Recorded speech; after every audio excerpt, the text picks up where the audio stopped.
යාළුවනේ කොහොමද? ඔයාලව මගේ channel එකට ආදරයෙන් පිළිගන්නවා. අපි අද හදලා බලමු කැකිරි මාළුවක් ඇඹුලට. රසයිද කියලා බලමු හදලා. යාළුවනේ මම හදන්නේ කැකිරි මාළුවට ඉස්සෙල්ලාම මිරිස් කුඩු 3-5 කුඩු බෙද ගන්න ඕන. මිරිස් කුඩු තේ හැඳි එකමාරක් වගේ වෙන්න දැම්මා. දැන් ඉතින් මිරිස් කුඩු බෙද ගන්න ඕන. මිරිස් කුඩු බදිනකොට යාළුවනේ තව රහසක් තියෙනවා අපිට කැස්සෙනවනේ. ඒක නැති වෙන්නේ අපි ලුණු කුඩු චුට්ටක් මික්ස් කරලා බැද්දාම අපිට කැස්සෙන්නේ නැහැ. ඒක තමයි මිරිස් කුඩු බදිනකොට රහස. යාළුවනේ මම මිරිස් කුඩු ගා ගන්නවා. බැදපු මිරිස් කුඩු. බැදපු 3-5 කුඩු. උළුහාල්.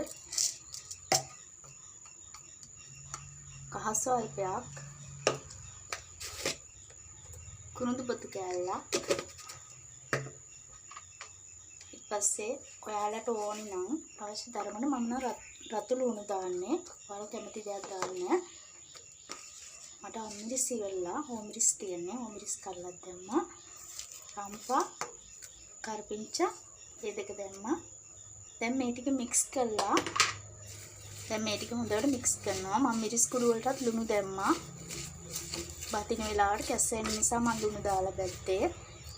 ඒ වුණාට මම තව මිරිස් කුඩු ලුණු චුට්ටක් දා ගන්නවා. මේ ටික මික්ස් කරනවා. ඒ ටික මික්ස් කරලා ඉවරලා මම දිය කිරි මිටි කිරි දෙකම එකට දා ගන්නවා. හොඳට වැහෙන්න දා ගන්නවා. දාලා හොඳට මේක හින්දනවා. හොඳට හින්දෙන්න හදනවා. ඊට පස්සේ අපි බලමු. යාළුවනේ මට එක දෙයක් අමතකුණා ඔයාලට කියන්න. මට අමතකුණා ගොරක එකතු කරන්න.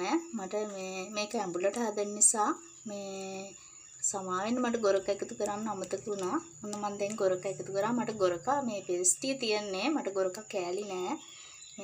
ඔන්න මම ගොරකත් එකතු කරගන්නවා. මගේ කැකිරි මාළුව දැන් හොඳටම හිඳිලා තියෙන ගොඩාක්ම මම ඔයාලට උනම් ගොඩාක්ම හිඳ ගන්න පුළුවන් තව කැලි වෙන්න. මම ඉතින් මේ ප්‍රමාණයට තමයි තියාගන්නේ. මොකද මේක මේ කන්නේ මමයි දුවයි විතරයි ගෙදර කැකිරි කන්නේ. අනිත් කට්ටිය කන්නේ නැහැ. ඒකයි මම මේ චූටි කැකිරි මාළුවක් අපි දෙන්නට හදාගත්තේ. මේක ඕනනම් ඔයාලට තව හිඳන්න පුළුවන්. ඇත්තට මේක හරිම රසයි. කාලා බලන්නකෝ මේ විදිහට ඇඹුල් රහට කැකිරි ඇඹුලට මාර රසයි. කාලා බලන්න එහෙනම්. බලමු චුට්ටක් ලුණු ඇද්ද කියලා. ලුණුත් ගානට තියෙන ඇත්තටම රසයි. ඔයාලත් හදලා කාලා බලන්න. මට කමෙන්ට් එකක් දාන්න රස නම් කාලා.